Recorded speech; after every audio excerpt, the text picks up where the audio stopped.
Hey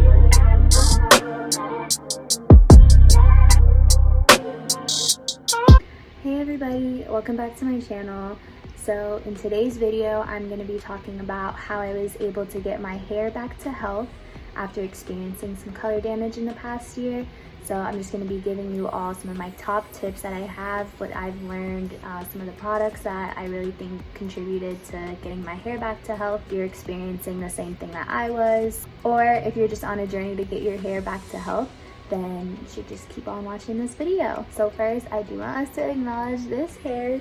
Like, I feel like I look so cute with this. I did the little braids in the front, little bun, and then, you know, the rest of the hair out. This is just an old twist out that I did. And yeah, I think this is cute. Let me know if you want a video tutorial on this. I really don't do like different styles very often with my hair. I usually like do twist outs, wear that out for a week, might do a high puff if I'm feeling, you know, feeling different. But yeah, I think this is cute. So let me know if you want a tutorial on it down below. But sorry, we can get back into the actual topic of the video for today. Okay, so first things first, if you are considering coloring your hair or dyeing your hair in some way, just know your curls are going to be compromised to some extent. Like hair dye, bleach, those sort of things really do strip your hair and they compromise your curls one way or another. Now, the extent to which it does that, how long it takes for your hair to, you know, have a negative effects from the hair dye and those sort of things, it does vary person to person. But generally and overall, it can be said that in some way, shape, or form, coloring your hair, like it damages it to some extent. These are tips that anybody, whether you have dyed hair or not, should like use just to have healthy hair in general. But specifically, if you're experiencing damage and are looking like, what can I do to get my hair back to what it was, this is what helped me, so I want to offer that help to you guys. So tip number one is to make sure that you're using products that have healthy ingredients and strengthening properties. So in the past year, I started actually looking at what's in my products, like what ingredients are being used in these products, to make sure that I'm not using things that would just make my hair even worse. I kind of had this period of time where I thought, yeah, my hair can handle anything, so I wasn't, you know, thinking about what I was really putting in my hair. Whatever I could find that, you know, seemed like it would do the trick, that's just what I would use. But I stopped being that way. I started actually caring about the ingredients in hair products, looking really at the ingredients list, what's really in these products. And a general rule of thumb, if there's like too many things that you don't know how to pronounce, it might not be the best for you. If there are products that like you're gonna leave in your hair, like a leave-in or a deep conditioner or like a styling product and that sort of thing, you really want to make sure those products have healthy ingredients because they're staying on top of your hair for like a long period of time. So tip number two is that I learned my hair. So when I was first starting my hair journey, I was just kind of like, whatever works. I wasn't really like trying to learn too much about my hair. I learned what my porosity was, but outside of that, I wasn't learning much. So within this year of me getting my hair back to health, I learned that my hair is protein sensitive. So I have low porosity hair, and a lot of people that have low porosity hair tend to also be protein sensitive. So I learned that I was protein sensitive because I used a very protein rich product while I was, you know, trying to help my hair out, and then my hair just felt brittle, it was stiff, it was hard, it was not doing what, like, you know, a hair mask is supposed to do for your hair. So that's when I learned, oh, I'm protein sensitive, so I can't use products that are very high in protein. So I don't really use protein treatments.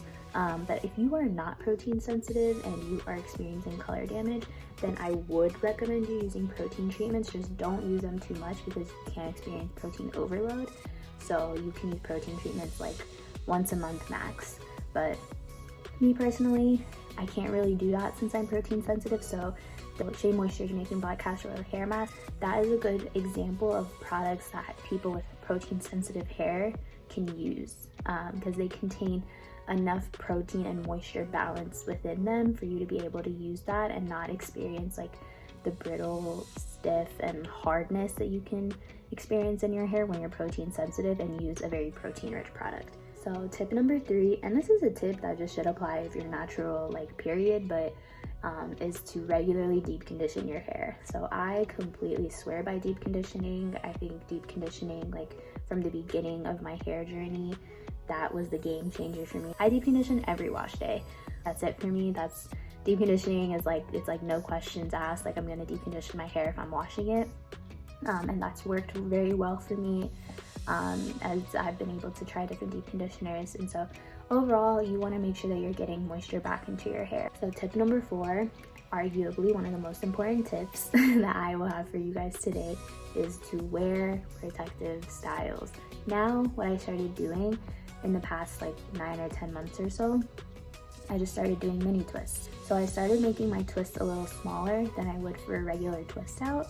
And then just wearing the twists like out on their own. So like I started doing different styles with them. You guys saw my mini twist tutorial on here, and if you haven't, check it out. But yeah, like I love mini twists. I think they're just an incredible protective style. They're cute, you can do so much with them, and then once you're done wearing them, you get a twist out at the end of it. I really swear by mini twists. If you don't do them already, you should really start doing them, especially as we're quarantined and most of us are home a lot more now than we were before. I think it's definitely like, the time is now. Now is the time for y'all to really try to be able to get your hair back to health, because you know, we barely going anywhere, or you shouldn't be going anywhere, and if you are, just know I'm judging you. I'm kind of kidding, but not really. So yeah, but anyway, yes, wear protective styles. And if you want to do the protective styles that are like box braids or Marley twists, those sort of things, those styles are also great. I just want to say you want to be careful of who you're having doing those styles. Make sure they're not pulling your hair, pulling your edges. Also, just make sure that your hair is still moisturized. I know a lot of people that do box braids and things like that will tell you to come to the salon with like no product in your hair, and I just don't think that's good for your hair at all. I think it's better to make sure that your hair is moisturized underneath. So like for me, I've been trying to kind of learn how to do those type of styles on my own. I did passion twists a while back. I was able, you know, since I was doing that myself, I was able to make sure I wasn't pulling too tight on my hair. I was able to make sure I was actually putting like moisturizing products in my hair. Protective styles are great, but you want to make sure they're actually doing the protecting. So tip number 5 is oiling your scalp using Jamaican black castor oil. People really know that Jamaican black castor oil is kind of it's the growth oil. Like that's the oil that's meant to really grow your hair. And there's a lot of good like growth oils out there that mix in other oils as well. So you know, whatever you find, whatever works for you, but I think it's important to try to massage that oil into your scalp. Try to do it a couple times a week. I had a point where I was almost doing it nightly, especially when I had my hair in mini twists, because it's easy to see my scalp. I can evenly distribute you know, the oil all over my head, and make sure, you know, and count with yourself a little bit, just, you know, for a couple minutes a day. And this is like self-care, like it feels good. And you know, you're helping your hair grow and be healthy at the same time. So yeah, I think oiling your scalp, it's a great tip. Just do that a couple times a week and you'll be good. All right, so the next tip, this is a tip that people don't really like to hear sometimes, but you gotta cut the dead ends off.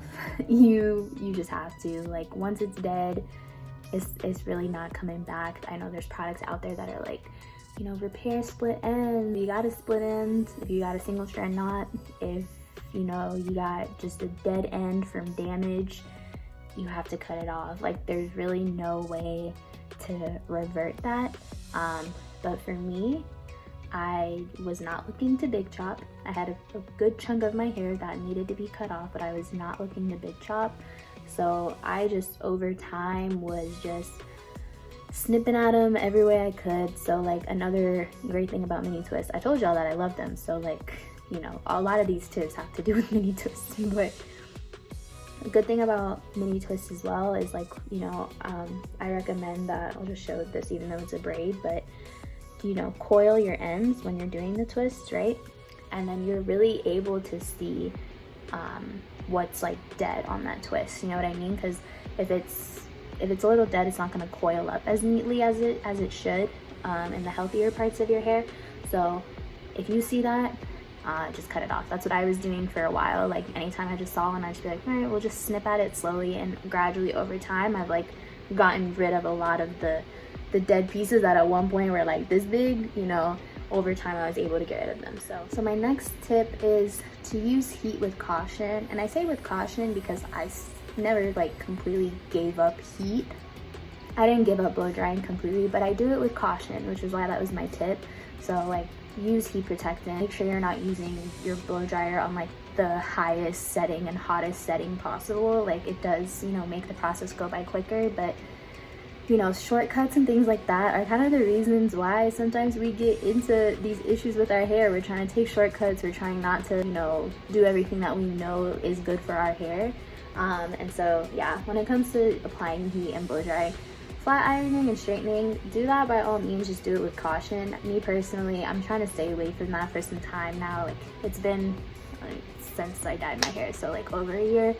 But I'm gonna try to go a little longer. I just like I'm really trying to not do anything to mess things up for my hair again. So I'm definitely gonna stay away from straightening my hair for longer. But blow drying, like again, I do it with caution. So my next tip is to finger detangle your hair. If you're experiencing damage and breakage and all of those things, a lot of times using like a detangling brush or combs and those sort of things will just break your hair even more. But if you must use a detangling tool, I just recommend wide tooth combs. For me personally, like I have a detangling brush, but it pulls my hair so much. It feels good once it's tangled through and it detangles the hair well, I guess, but like at what cost, you know what I mean? I lose so much hair doing that, and since I already know, like I still have dyed hair, right? And dyed hair is still like more prone to experiencing breakage, so why would I make that worse by using a tool that's only gonna break my hair more? So personally, I just think finger detangling is the way to go. Yes, it takes longer, but you know, you're able to really go through each tangle more gently. If there's just a knot, like you can kind of work with it with your fingers, whereas a brush is just gonna grab it, rip it out. Like it's not the healthiest route to go. All right, so my final tip, this is tip number 9. I just thought about, dang, I couldn't get to 10 tips to make this like more, I don't know, like it's not like 10 tips just sounds better than 9 tips, but this is just what I got for y'all. Okay, I'm sorry. The tip number 9 is to be patient. You really have to be patient with yourself. Healthy hair and hair growth and all of those things it's a long journey, it's a process, it takes time. I experienced color damage about a year ago, and now I'm finally able to like give you guys tips. The thing with natural hair is like it'll give you what you want when you give it what it wants, right? So if you're upset with it to the point that you don't want to take care of it anymore, you're still not going to get the results that you want. So you just want to make sure that you are making healthy and smart choices for your hair. And just, you know, don't forget to be patient with yourself, really. Well, that's all that I have for you guys today. Thank you so much for watching this video. I hope that you learned something and got something out of it. Let me know what you guys think in the comments section down below, and don't forget to like, subscribe, and all of that. And I will see you guys in my next video. Bye.